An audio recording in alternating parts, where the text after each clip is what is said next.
Hi guys, this is Shivam.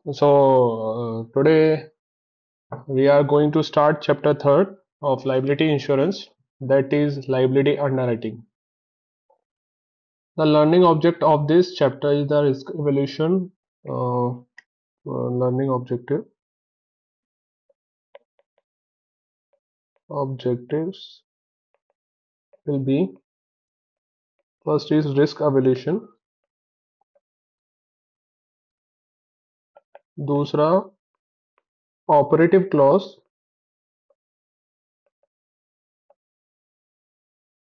and type of policy. C or third will be risk rating and structure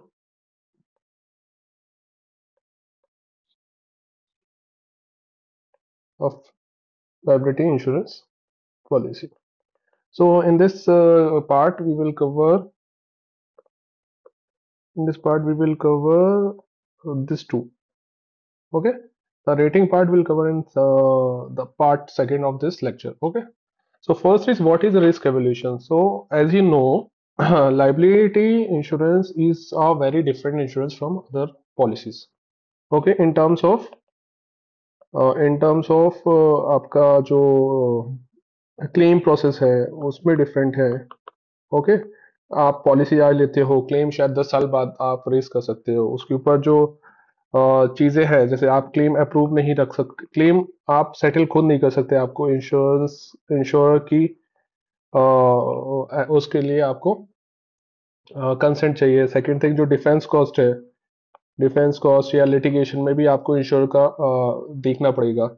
तो this is kind of liability insurance that is very much different with other insurance. So in this thing ना, जो risk evolution है, risk evolution इसलिए difficult है इसमें because ये आपको जो लाइबिलिटी आपको कब बनती है, बिकॉज आप जब लाइबिलिटी इंश्योरेंस बेचते हो तभी तो आपकी लाइबिलिटी नहीं बनती है किसी चीज के लिए, क्लेम के लिए.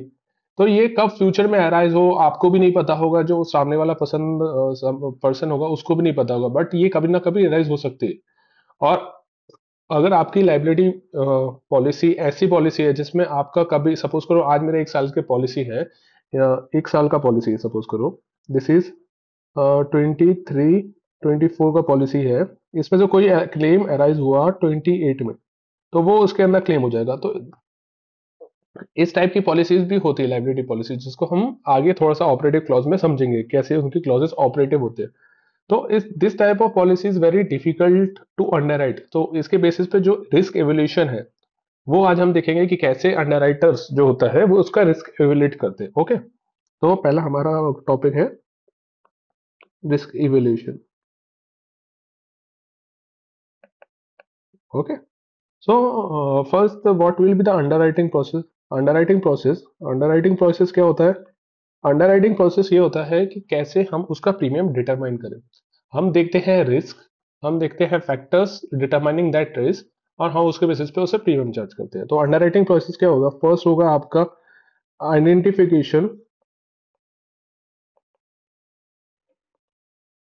And critical evaluation of risk. Okay, first we will identify and the critical, first we identify and critical evaluate करेंगे रिस्क का. सेकंड, डिसाइडिंग द कवर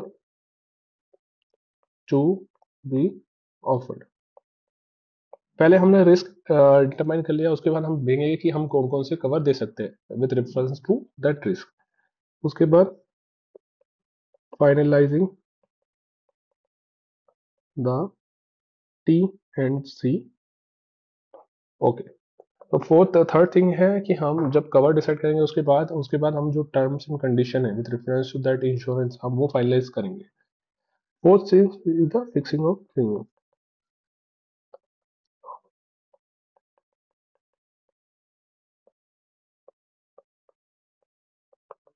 जब हम सब चीज देख लेते हैं उसके लास्ट स्टेज होता है कि हम प्रीमियम कितना रखें उस चीज का. ओके, तो this is the underwriting process. अब इसमें जो फिजिक, इसमें भी अब दो पार्ट आते हैं आपका: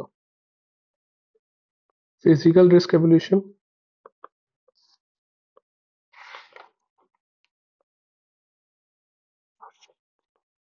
ओके, तो हम पहले फिजिकल रिस्क एवोल्यूशन देखेंगे।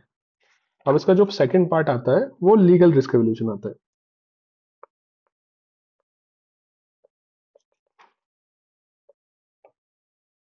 ओके, तो जो लाइबिलिटी है, अब लाइबिलिटी में आपका लीगल फैक्टर भी बहुत डिटरमाइन करता है और आपका फिजिकल फैक्टर भी डिटरमाइन। लीगल क्यों डिटरमाइन करता है? बिकॉज आपके लॉज से रिलेटेड क्या क्या लाइबिलिटी आ सकती है वो इसलिए आएगा। और फिजिकल रिस्क में जो है, फिजिकल रिस्क एवोल्यूशन में ये आएगा कि कितनी फैक्टरीज आपने इंश्योर किए हैं, क्या प्रोडक्ट आप इंश्योर कर रहे हो, कैसे आप वो फिजिकल रिस्क को देख रहे हो। तो this is called a physical risk evolution. अब फिजिकल रिस्क एवोल्यूशन में क्या आता है, हम उसको कैसे डिटरमाइन करेंगे? हम उसको डिटरमाइन करने के लिए हमारे पास पहला डॉक्यूमेंट है प्रपोजल फॉर्म। ओके, अब प्रपोजल फॉर्म क्या होता है? जो हमारा फर्स्ट हैंड इंफॉर्मेशन होता है।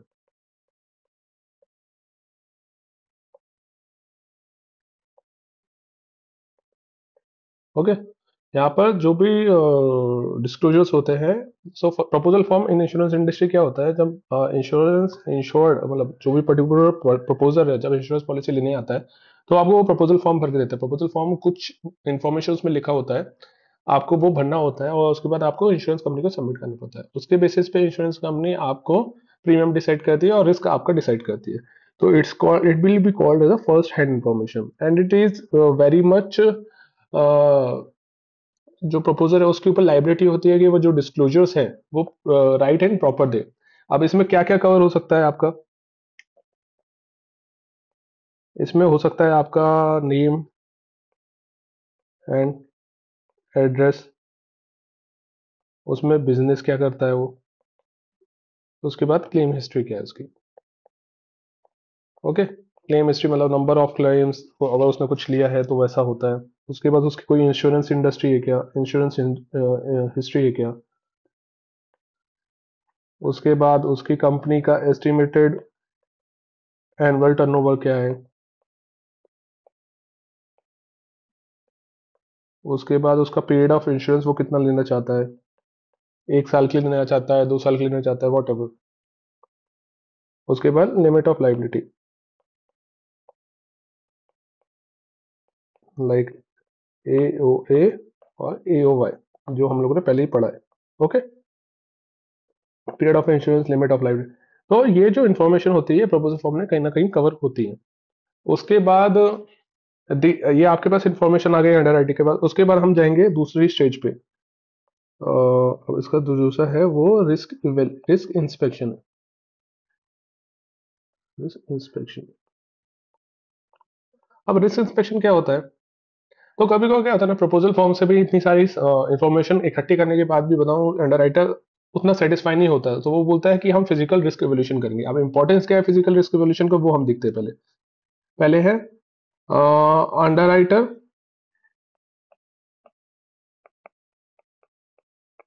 To understand the risk and incorporate appropriate clauses. तो क्या होता है, जब प्रपोजल फॉर्म के बाद भी आपको अंडरराइटर को इतना समझ में नहीं आता कि क्या क्या इन्फॉर्मेशन, कुछ और इन्फॉर्मेशन चाहिए, सो वो रिस्क इंस्पेक्शन क्या क्या होता है, फिजिकल वेरिफिकेशन होता है। सपोज करो उसने बोला मेरी एक फैक्ट्री है, वो फैक्ट्री दैट पर्टिकुलर जो बंदा हायर करेंगे वो देखे आएगा फैक्ट्री कितनी बड़ी है, क्या क्या उसके अंदर है, कितना वो डेंजरस हो सकता है। तो दिस टाइप ऑफ जो रिस्क होता है वो आप फिजिकल वेरिफिकेशन भी कर सकते हो। उसके बाद दूसरा इंपॉर्टेंस क्या है, assist and insured in managing the risk. वो रिस्क को मैनेज करने के लिए इंपॉर्टेंट होता है। उसके बाद रिस्क इम्प्रूवमेंट ऑल्सो कॉल, ये आपको आ सकता है।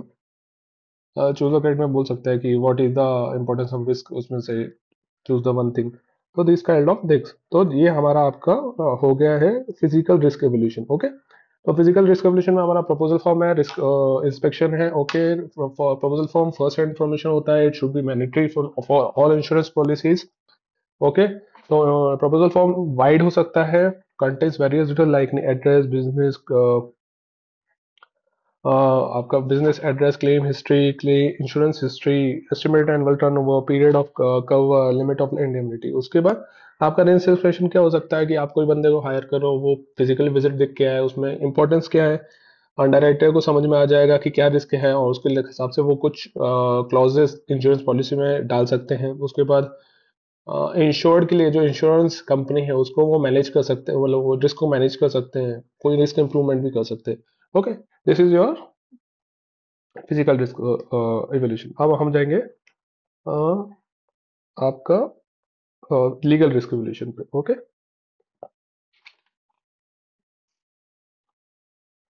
The process of estimating legal risk. एक बार प्रोसेस देखेंगे हम क्या होता है।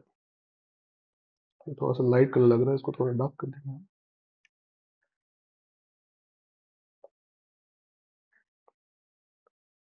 Process, okay. The probability of the service rendered by the insured causing an event. तो फर्स्ट हमारा है probability of the service rendered by the insured causing an event। Okay, क्या प्रोबेबिलिटी है जो क्लेम वहां से, मतलब जो रिस्क है वो पर्टिकुलर थिंग से अराइज हो, पहले हम वो देखेंगे। Okay, second thing, the chances of such an event leading to a third party liability under any statute law. जो ये इवेंट है,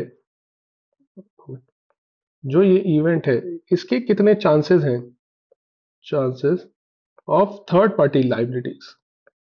ओके, ये भी हम देखेंगे। उसके बाद थर्ड है द लाइकलीहुड, लाइकलीहुड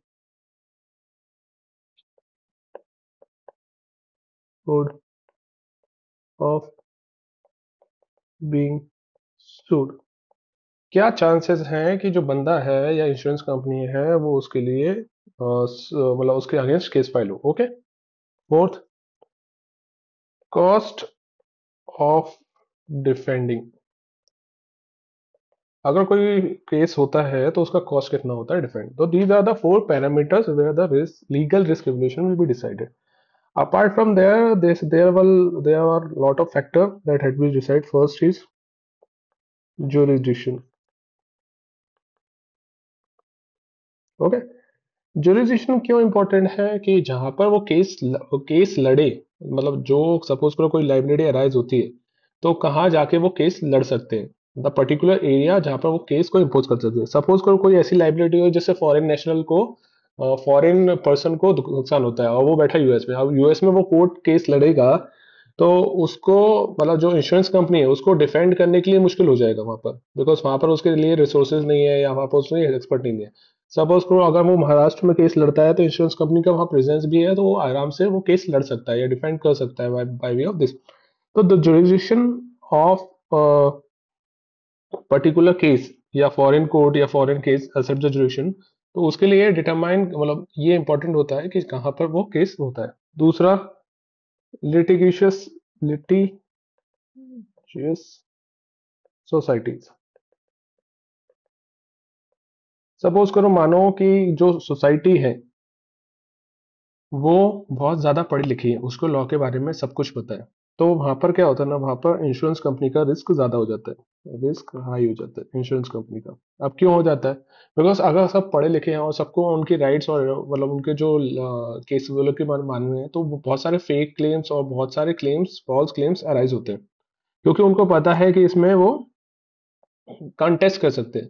तो इसलिए लिटिगिशियस सोसाइटी की मीनिंग है ना, society is said to be litigious when the member of the society are well informed about their legal rights and the court are very sympathetic to the claimant. Okay, further there are jurisdictions which allow no win no fees arrangement with lawyers where the lawyer do not take fees if they lose the case। okay, तो no win no fees, ये भी arrangement होता है जहाँ community basis पे ना lawyer hire होते हैं, जहाँ पर वो लॉयर क्या होता है, क्या बोलते हैं, अगर हमने आपको जिता दिया तो हम फीस लेंगे, अगर नहीं हुआ तो नहीं होता। इससे क्या होता है ना, इंश्योरेंस कंपनी को बहुत ज्यादा रिस्क आ जाता है, because in litigation society when everyone knows कि उनके क्या राइट्स हैं, और यहाँ पर जो ये लॉयर काम करते हैं, तो इस बेसिस पे बहुत सारे फॉल्स क्लेम और बहुत सारे मुश्किलें बहुत सारी इंश्योरेंस कंपनी को फेस करनी पड़ती है। फिर होता है क्लास एक्शन। क्लास एक्शन क्या होता है? In class action suit all the potential claimant where the same interest and cause blend together to sue in the court। तो जो सेम इंटरेस्ट के जो बंदे होते हैं वो सब एक साथ आके इंश्योरेंस कंपनी या पर्टिकुलर के लिए वो सू कर देते हैं या केस मतलब केस फाइल कर देते हैं। ओके, तो इस कॉल्ड है क्लास एक्शन। तो इसमें क्या होता है? Representative case are selected and used to establish the principle of liability. Once this done the remaining claimant do not have the proof cause. तो अगर सपोज करो A B C D E ये same एक class of actions के हैं, इन्होंने सू किया x Y Z को, तो उसने कोर्ट ने इसको एग्री कर दिया इनके क्लेम्स को, तो इनके ए का तो हो जाएगा, बी सी डी ई सबका क्लेम अप्रूव हो जाएगा अगर ऐसे मानोगे तो।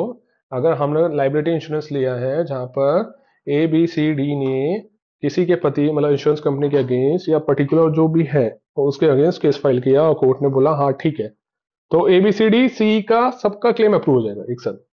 तो इसको कॉल्ड द क्लास एक्शन। तो इसको भी हम लोग जब लीगल रिस्क देखते हैं तो इसको भी हम इवेल्युएट करते हैं। ओके, तो ये आपका हो गया जो हम लोगों ने पढ़ा था रिस्क एवेल्यूशन। तो अभी मैं आपको एक छोटा सा वापस समराइज दे देता हूँ। रिस्क एवेल्यूशन क्या होता है? Physical, legal. ओके, इसमें क्या देखा था? Proposal form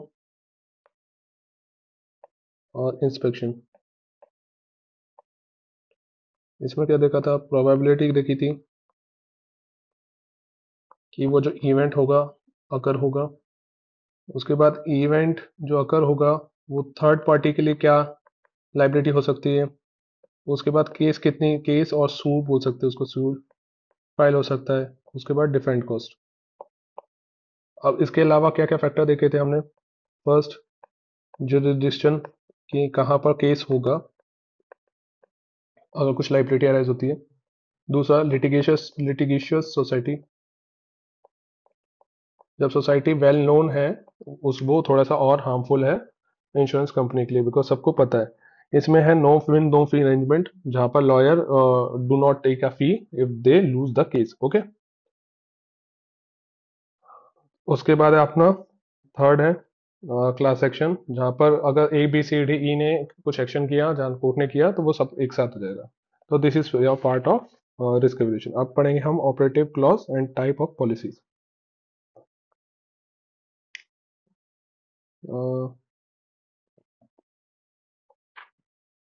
operative clause. Operative clause क्या होता है? Actually, liability policies are normally termed and long tail policies. This means there is a time gap between the creation of the liability to the discovery and the settlement. अब इसका meaning क्या है आपको बताता हूँ मैं। ये long sorry liability policy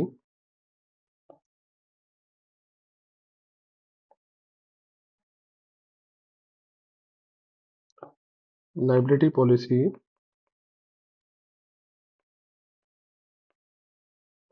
is a long tail policy. अब ऐसा क्यों लिखा है कि लॉन्ग टेल पॉलिसी होती है? तो मैं आपको बताता हूँ। इसमें creation of liability,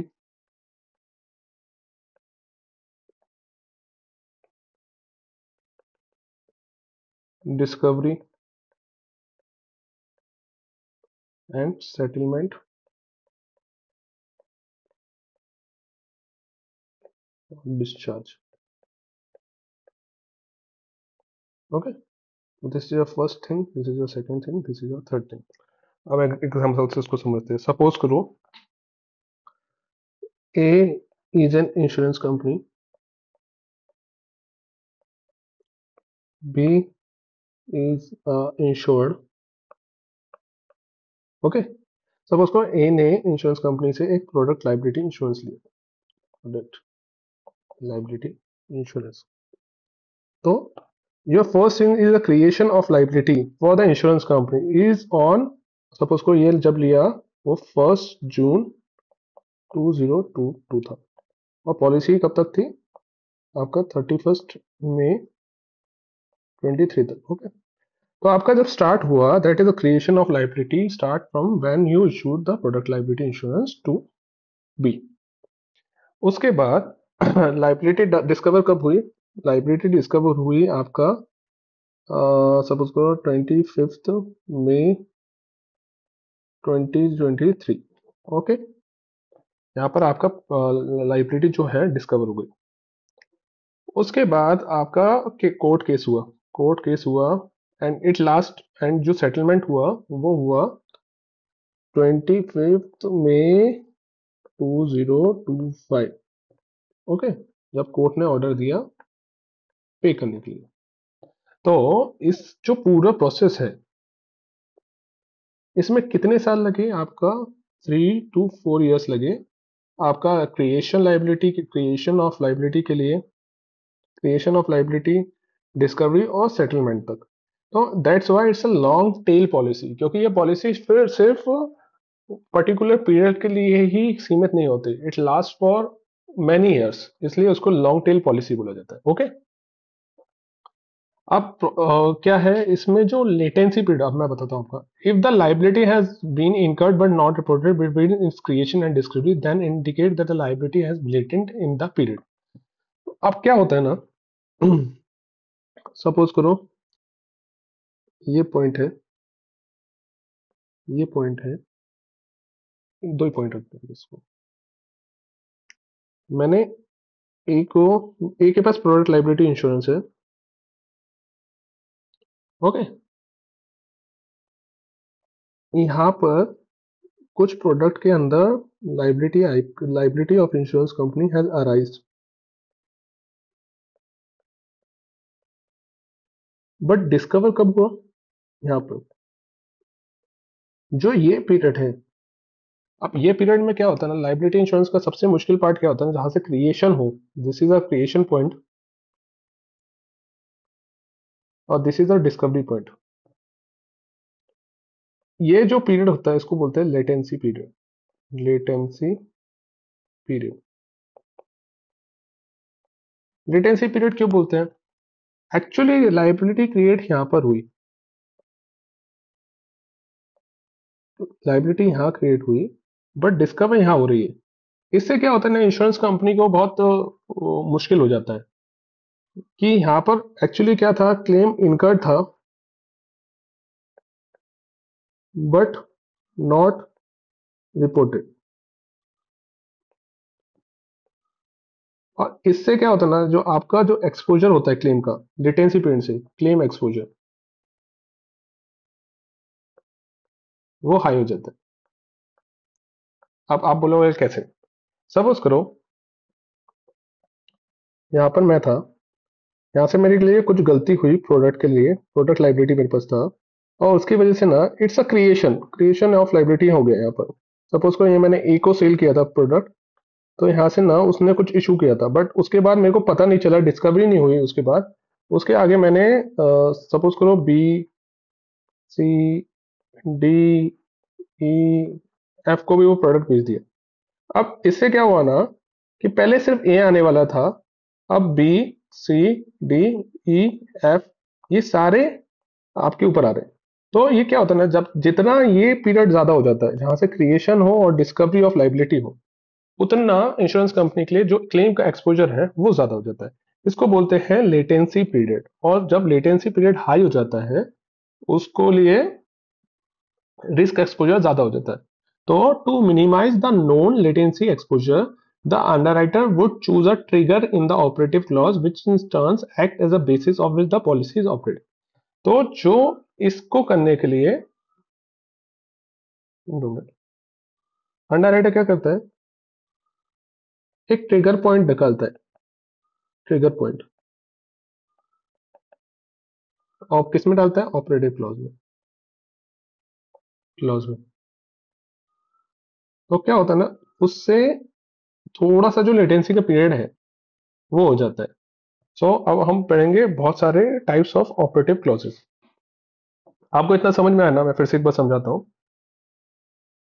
liability policy को लॉन्ग टेल पॉलिसी क्यों बोला जाता है? पहली बात, जो क्रिएशन होता है, जब डिस्कवरी होती है और सेटलमेंट होता है, इसमें बहुत टाइम लगता है। आपको क्रिएशन कब हो रहा है और डिस्कवरी कब हो रहा है, यही आपको, मतलब क्रिएशन कब हो रही है लाइबिलिटी, ये आपको पता नहीं होता है। और जो पीरियड होता है उसको हम बोलते हैं लेटेंसी पीरियड। लेटेंसी पीरियड क्या होता है? जहां से आपका कोई क्रिएशन ऑफ लाइबिलिटी हुआ है, but till the discovery of liability आपका जो लेटेंसी पीरियड है उसमें इंश्योरेंस कंपनी को बहुत काम चल सकता है। बिकॉज आप सपोज करो प्रोविजन कर रहे हो सिर्फ एक क्लेम का, लेकिन आपका जब तक डिस्कवरी हो शायद बहुत सारे क्लेम्स हो जाए। इससे क्या होता है, जो एक्सपोजर होता है, लेटेंसी क्लेम एक्सपोजर जो बोलते हैं उसको, वो बहुत आ जाता है। इसके लिए अंडरराइटर क्या बोलते हैं, कुछ ट्रिगर पॉइंट डालता है और ऑपरेटिंग क्लॉज में ट्रिगर पॉइंट डालता है। सपोज करो अगर आपका कोई इवेंट होता है तो आपकी लाइबिलिटी अराइज हो जाती है। सपोज करो आपको कुछ ये होता है तो आपका ये कुछ हो जाता है। तो these are the operative clauses. तो अभी हम ऑपरेटिव क्लॉजेस पढ़ते हैं। ओके, पहला है कॉजेशन। ओके, अब ये ऑपरेटिव क्लॉज क्या होता है ना, कि कब और कैसे आपकी लाइबिलिटी अराइज होगी, इंश्योरेंस कंपनी की लाइबिलिटी अराइज होगी, तो इट्स कॉल्ड ऑपरेटिव क्लॉजेस। तो पहला है कॉजेशन। अब कॉजेशन क्या होता है?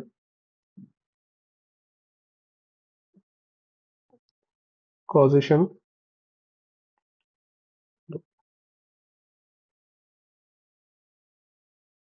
Causation triggers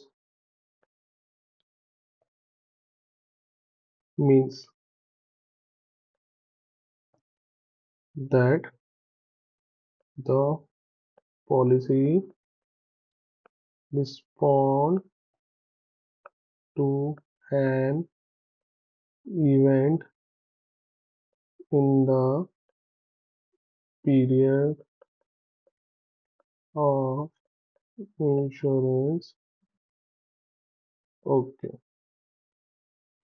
it is used exclusively for employer liability insurance. So what is causation means? Causation means that the policy will respond to an event in the period of insurance. Suppose करो कोई भी event, suppose करो जो policy में कोई event माना है, अगर वो इवेंट ट्रिगर हो जाता है, then the creation and discovery of liability, जो यहाँ पर हमने देखा था ना, क्रिएशन और डिस्कवरी दोनों ही आ जाएगा। तो इससे क्या होता है, लेटेंसी पीरियड आपका लो हो जाएगा। इसलिए इसको करते हैं। अब ये क्या यूज होता है, जहाँ एम्प्लॉयर लाइबिलिटी इंश्योरेंस होता है। सपोज करो कोई एम्प्लॉय को चोट लग गई, that will create an event, और वहां से ही जो इंश्योरेंस कंपनी की लाइबिलिटी है, क्रिएशन और discovery both will arise in that particular event. तो this is the causation event. अब दो चीजें हैं इसमें, आपको एक दो चीजें इसमें देखना है। फर्स्ट, इवेंट, दूसरा इन द पीरियड ऑफ इंश्योरेंस। मतलब आपका सपोज करो 1 जून से 31 मई की पॉलिसी है, उसके बीच में ये इवेंट होना चाहिए, उसके बाहर हुआ तो ये चीज नहीं होगा। Okay, this is the first part, this is first clause, causation. Second है occurrence.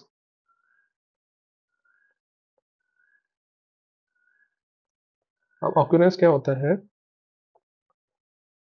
That a loss incurred during policy period are covered by insurance contract.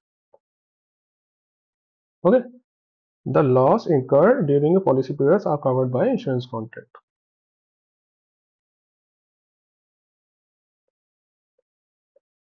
No matter when the claim is actually reported.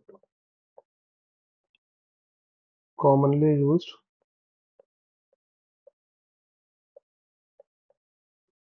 public or product insurance. ये जो मैं commonly use लिख रहा हूँ ना, इसको आप थोड़ा ध्यान रखिएगा, ये एग्जाम पे पूछा जा सकता है। ओके, अब इसे क्या समझे first. Okay, the loss occurred during policy period are covered by insurance cover. Suppose करो फर्स्ट जून से 31 मई तक मेरी पॉलिसी थी, उसमें कोई भी लॉस अकर होगा वो इंश्योरेंस कंपनी की लाइबिलिटी होगा, no matter when the claim was actually reported. Suppose करो आज मेरा जो लॉस, जो क्रिएशन ऑफ लाइबिलिटी थी, वो मेरी अकर हुई आपका 31 जून से 31 मई तक की मेरी पॉलिसी थी, सपोज करो 25 मई को। ओके, और मैंने क्लेम किया 2 साल बाद, फिर भी ये ऑकरेंस जो पार्ट है वो इसमें अराइज होगा। तो इसमें जो, ये किस पॉलिसी के लिए यूज होते हैं, जो product of public liability policy होती है जहां पर लेटेंसी पीरियड बहुत ज्यादा होता है, उसमें यूज होता है। अब इसमें क्या प्रॉब्लम हो सकता है आपको, जो आपका क्रिएशन है और डिस्कवरी है, इसमें जो लेटेंसी पीरियड है वो बहुत ज्यादा हाई होगा, बिकॉज सपोज करो आपका 25 मई को आपका क्लेम अराइज होता है, बट आप 2 साल बाद क्लेम करते हो, आप करते हो 2 में 27, ये है 24, तो आपका 3 साल बाद आप करते हो, तो इसमें जो लेटेंसी पीरियड होता है, लेटेंसी पीरियड ये बहुत हाई होता है। ओके, इसमें आप ये सोचना, ये आपको समझना पड़ेगा, जो लॉस अकर्ड है वो ड्यूरिंग द पॉलिसी होना चाहिए, and claim will can be after that policy. Okay, तो this is the second operative clause. आप थर्ड पढ़ेंगे इज मैनिफेस्टेशन। थर्ड मैनिफेस्टेशन,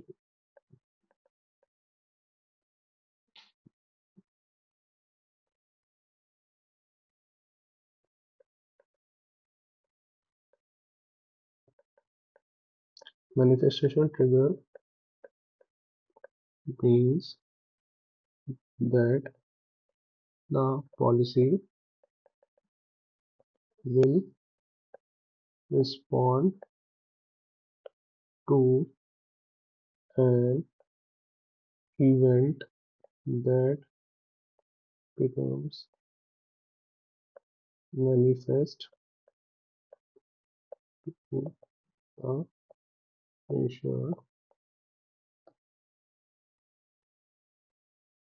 तो इसमें क्या है आपका, first, manifestation trigger means the policy will respond to an event that manifests to the insured।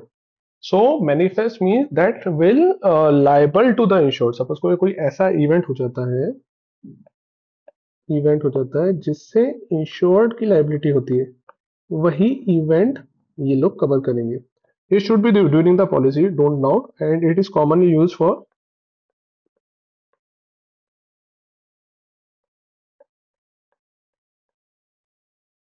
this is not commonly used for anything, it is very generic, मतलब जो generic use नहीं होता है इसको, ये ऐसा कॉमनली उसमें कोई नहीं होता। ओके, तो manifestation trigger mean that policy will respond that will manifest to the insurance. Okay, okay, fourth is loss discovered.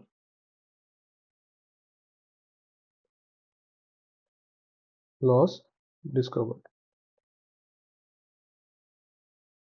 अब क्या है, under this trigger loss the date are discovered during the period of insurance are covered.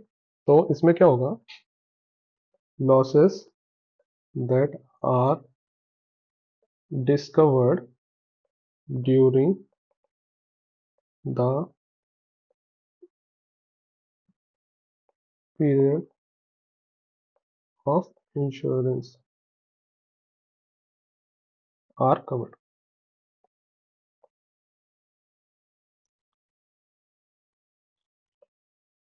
commonly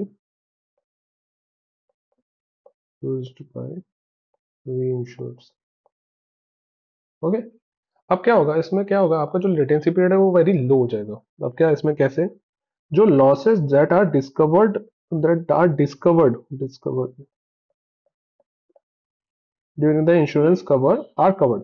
तो suppose करो 1 जून 23, 31 मई 24, अगर इसमें loss discovered हो जाता है, क्रिएशन की बात नहीं कर रहा मैं, क्रिएशन तो होगा तभी डिस्कवर होगा, इसके बाद अगर लॉस इसमें ही डिस्कवर हो जाता है तो ही पॉलिसी कवर होगी सब। और इसमें अगर तो क्रिएशन होता है, डिस्कवर नहीं होता है, तो इसमें पॉलिसी नहीं रहती। जैसे हमने ऑकरेंस में देखा था, जहां क्रिएशन हो जाता है और डिस्कवर बाद में भी होता है तो चलता है, लेकिन जहां लॉस डिस्कवर वाले में होता है उसमें discovery of the loss will be under the policy period. Okay. Commonly use by insurance means, ये वैसे इंश्योरेंस काम नहीं करते हैं इसमें, मतलब ये ज्यादा पॉलिसी पीरियड में इंश्योरेंस यूज नहीं करते, बट जब री इंश्योरेंस हम इंश्योरेंस कंपनी लेती है, देन द डिस्कवरी पार्ट, जो जो ऑपरेटिव क्लॉज होता है जो इंश्योरेंस मार्केट का, वो आपका लॉस डिस्कवर्ड बेसिस पे चलता है। उसके बाद आपका जो फोर्थ फिफ्थ पॉइंट आता है, क्लेम्स मेड। अब है, the policy indemnify the insured against claim that are made against them during the period of insurance, provide the injury damage have also occurred during that period. Okay. तो इसमें क्या है आपका, policy indemnifies the insured against claims that are made against them during the.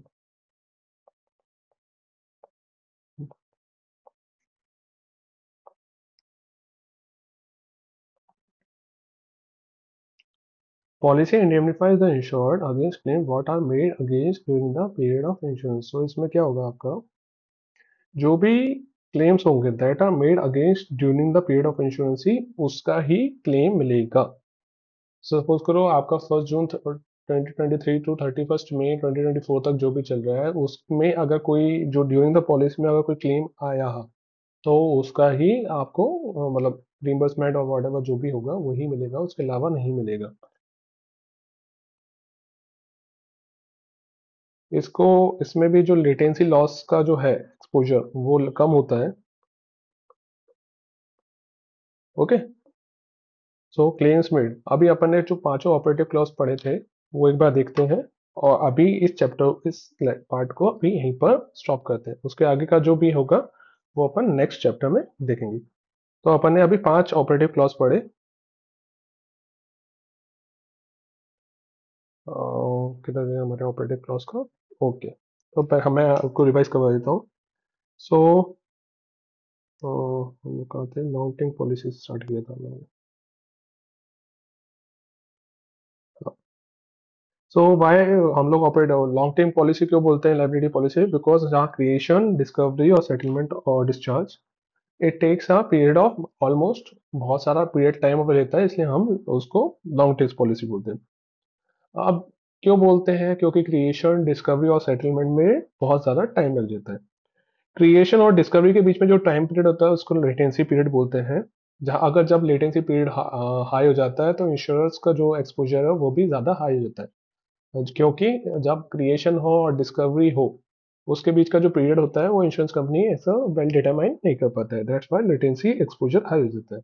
अब latency exposure को high को थोड़ा सा लिमिट करने के लिए इंश्योरेंस कंपनी ऑपरेटिव क्लॉज का यूज करती है। ऑपरेटिव क्लोज मतलब कब आपका लाइबिलिटी ट्रिगर होगी और कब इंश्योरेंस कंपनी आपको पैसे देंगे, वो ऑपरेटिव क्लॉज में हो जाता है। तो फर्स्ट है कॉजेशन। कॉजेशन कब होता है, जब policy respond to an event in the period of insurance. कोई ऐसा इवेंट हो जाता है ड्यूरिंग द पॉलिसी, तो आपकी दो इंश्योरेंस कंपनी की लाइबिलिटी आपके लिए बनती है। तो ये नॉर्मली यूज किस लिए होता है, जो आपका एम्प्लॉयर लाइबिलिटी इंश्योरेंस होता है उसके लिए यूज होता है।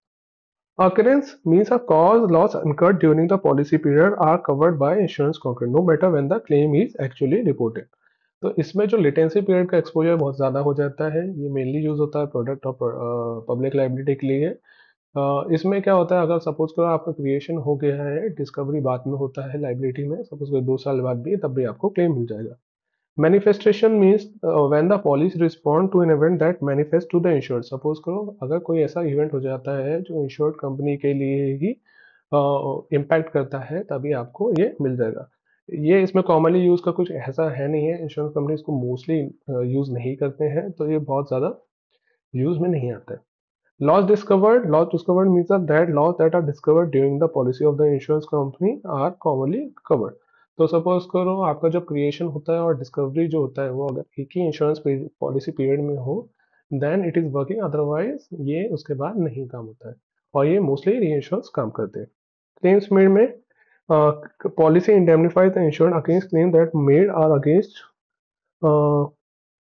ड्यूरिंग द पॉलिसी पीरियड, मतलब अगर कोई ऐसा इवेंट हो और उसके अंदर उसी उसी ड्यूरिंग द पॉलिसी अगर क्लेम हुआ तभी आपको मिलेगा। तो ये आपका जो लेटेंसी पीरियड है, लेटेंसी एक्सपोजर को वो बहुत लेस कर देता है। तो this is the type of 5 operative clauses. So हम लोगों ने अभी क्या पढ़ा? हम लोगों ने इस चैप्टर में देखा है आपका risk evaluation, operating clause and type of the policy. Third में हम थोड़ा सा ऑपरेटिव क्लॉज को थोड़ा सा और डिटेल में पढ़ेंगे, क्योंकि अभी जो मैंने आपको जैसे आपका जो कॉजेशन है, ऑकरेंस है, मैनिफेस्टेशन है, लॉस डिस्कवर्ड है और क्लेम्स मेड को ये बहुत ब्रीफली दिया है। उसके बाद में थोड़ा सा और इसके बारे में पढ़ा है, डिफरेंसेस हैं, एडवांटेजेस हैं, इंपॉर्टेंस और वो है। उसके बाद हमारा जो रेटिंग ऑफ लाइबिलिटी पॉलिसीज है वो हम पढ़ेंगे। So thank you for listening this lecture. If you like this, then subscribe my channel. And if you have any query with regards to that lecture, you can comment on that. Our team will respond to your comment as soon as possible. Okay.